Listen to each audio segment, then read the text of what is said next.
Guys पढ़ाई मुश्किल लगती है ना, तो पढ़ाई को ना ईजी बनाने का इतना अच्छा तरीका बता रही हूँ ना। देखो क्या करते हैं, मैं ना बॉडी फ्लूइड वाला चैप्टर पढ़ी थी, लेकिन उसमें ना मुझे जब जो हार्ट वाला वो है ना, जो सारा पार्ट, वो मुझे बहुत मुश्किल लगता था, ठीक है। बट मैंने उसको ईजी कैसे बनाया, देखो ये देखो, ये चीज़, ये मैंने इसको अपने हैंड को ही मान लिया हार्ट की तरह, ठीक है। ये जो हमारे दो हैं, ये क्या है, मैंने इसको मान लिया आर्टरिया, ये क्या है, एट्रिया, ठीक है, एट्रिया हो गए, ठीक है। और नीचे वाले ये वेंट्रिकुलर हो गए, इन दोनों के बीच में क्या होगी, इंटर आर्टरियल सेप्टम हो गया, इंटर आर्टरियल सेप्टम हो गया। और देखो इनके बीच में जो इधर जो बीच में करेगा एट्रिया के जो बीच में, वो क्या होगा, एट्रियो वेंट्रिकुलर सेप्टम हो गया, ठीक है। और जो इधर है यहाँ वाले में, वेंट्रिकुलर वाले में, वही आप भी जानते हो क्या हो गया, वेंट्रिकुलर, इंटर वेंट्रिकुलर सेप्टम हो गया, ठीक है। इतना हो गया। अब मैंने देखा भाई साहब, ये जो हमारा लेफ्ट वाला है, लेफ्ट वाले में सारी चीज़ें क्या होंगी, राइट वाली होंगी, तो राइट एट्रिया, राइट वेंट्रिकुलर, यहाँ पे लेफ्ट राइट वाला ये हमारा, ठीक है। तो यहाँ लेफ्ट एट्रिया, यहाँ पे लेफ्ट वेंट्रिकुलर।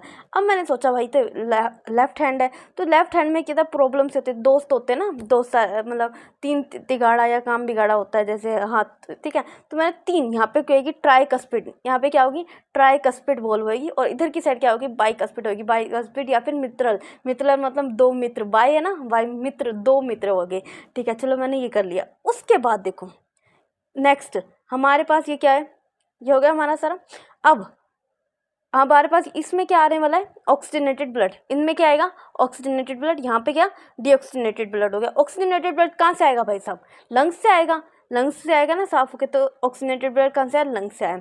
अब जो यहाँ पे इधर से जाएगा, अब ऑक्सीजनेटेड ब्लड किसको चाहिए, किसको चाहिए भाई साहब, बॉडी को चाहिए, तो बॉडी को चाहिए। यहाँ पे हमने क्या, मैंने बोल दिया भाई, यहाँ पे क्या, अरोटा से जाएगा किसके पास, बॉडी के पास जाएगा, ठीक है। ये भी हो गया।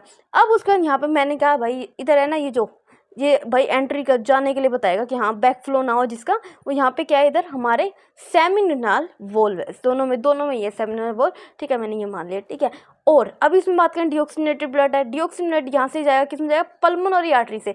उधर से आ किससे रहा था, पल्मोनरी वेन से आ रहा था, यहाँ से जा किससे रहा है, किसके पास जा रहा है, ये लंग्स के पास जा रहा है, लंग्स के पास जा रहा है, किसके थ्रू, यहाँ पे डीऑक्सीजनेटेड ब्लड है, डीऑक्सीजनेट साफ करने के लिए जाएगा, किसके पास जाएगा, लंग्स के पास जाएगा, तो किसके थ्रू जा रहा है, पल्मोनरी आर्टरी के थ्रू। ये हो गया। उसके बाद ये हमारा पूरा कंसेप्ट यहाँ तक क्लियर हो गया। अब जो हमारे पास बचा, देखो इसके अंदर है ना, जो सेमिनल बैक के फ्लो को बचाएगी कि कहीं भी पलट के वापस आ जाए ना। तो देखो अब यहाँ पे देखो, इसके अंदर जैसे ये हाथों की लकीरें होती है ना, हाथों की लकीरें, ठीक है। तो यहाँ पे क्या होते हैं, पुरकिंजे फाइबर भी होते हैं, पुरकिंजे फाइबर के साथ, ठीक है, पुरकिंजे फाइबर हो गए, उन सारों को मिला के उनको क्या कहते हैं, बंडल ऑफ हिस कह देते हैं, क्या कह देते हैं, बंडल ऑफ हिस कह देते हैं। उसके बाद देखो यहाँ पे मैंने मान लिया कि एक होता है एसन नोड होता है, और होता है एवियन नोड होता है, एवियन नोड। और यहाँ पे देखो, यहाँ पे आर्टरी में ये एक ऊपर की इधर की साइड क्या है, एसन नोड है, एसन नोड को कहते हैं पेस मेकर कहते हैं, और जो एवी नोड है उसको क्या कहते हैं, पेस सेटर कहते हैं, क्या कहते हैं, पेस सेटर कहते हैं। ये भी चलो हमारा खत्म हो गया।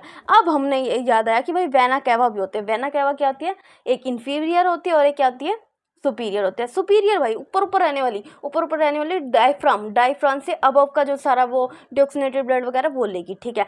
अब बात करें, अब ये इंफीरियर वेना कैवा किससे है भाई, डीऑक्सीजनेटेड ब्लड लेने के लिए मानो पूरी बॉडी से डीऑक्सीजनेटेड ब्लड लेना है, तो यार कितनी मुश्किल होगी ना, तो दो होनी चाहिए, तो दो ही है, मैंने मान लिया हाथ दो है, तो कौन सी, सुपीरियर वाली तो ऊपर वाली, तो अब डायफ्राम से ऊपर वाला जितना भी लेगी वो हो गया, और इन्फीरियर मतलब डायफ्राम से नीचे, बिलो डायफ्राम, बिलो के डायफ्राम हो गया। अब ये चीज़ चलो मान लिया हो गया। अब यार बिलो डायफ्राम के लिए इतनी बड़ी लेग्स हर एक चीज़, बहुत चीज़ें हैं, ठीक है। तो हमारे पास जब वो नीचे बिलो जा रही है और नीचे जाते हैं, उसमें क्या होगी, ऑस्टियन ट्यूब होगी, क्या होगी, ऑस्टियन ट्यूब भी होती है। बस इतना सा कंसेप्ट सारा हो गया हमारे पास। और मैंने इसको इतना इंटरेस्टिंग में भी बनाया यार, समझ नहीं सकते, तो इसलिए ना हर किसी का स्टाइल अलग होता है पढ़ने का, हर किसी का कंसेप्ट अलग होता है। फिजिक्स को इजी बनाना हर किसी का कंसेप्ट अलग होता है।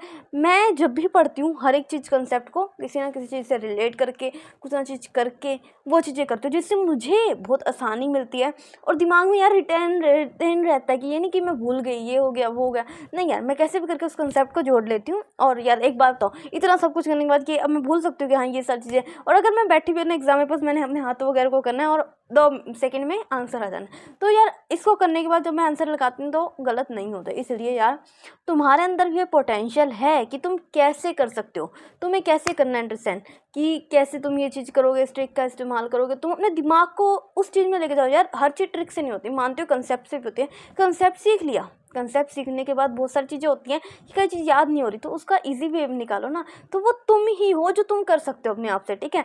कोई बाहर का नहीं आने वाला जो तुम्हें सिखाएगा, इसलिए पूरा इस्तेमाल करो इस चीज़ का।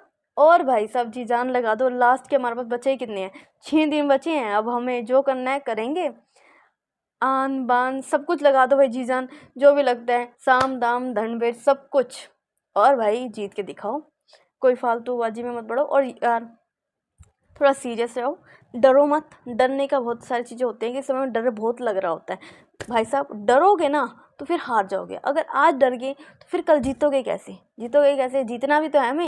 तो इसीलिए यार दुनिया आज हंस रही है, कोई भी बातें नेगेटिव चीज़ें आ रही हैं, इस समय पर टैकल करो। क्या करो, बस शांति से बैठे रहो, पढ़ते रहो पढ़ते रहो पढ़ते रहो, या फिर एक काम करो, अपने कान में ईयरबड्स लगा लो, कुछ भी लगा लो, लेकिन पढ़ो, सिर्फ पढ़ो पढ़ो पढ़ो पढ़ो। और अपने बॉडी को रेस्ट भी दो, इस समय पानी भी लो प्रॉपर, हर एक चीज़ लो, क्योंकि ये नहीं कि तुम पढ़ रहे हो, इतने साल की साल मेहनत करी और लास्ट में तुम बीमार पड़ गए, कुछ भी चीज़ होगी। तो अपना ध्यान भी पूरा रखो और हर एक चीज़ पे ध्यान रहो, फोकस्ड रहो और लगे रहो यार। सिर्फ और सिर्फ 6 दिन की बात है, हम जीत कर दिखाएंगे। और अब इस बार हार नहीं मानी यार, जीत कर ही दिखाएंगे। Bye bye.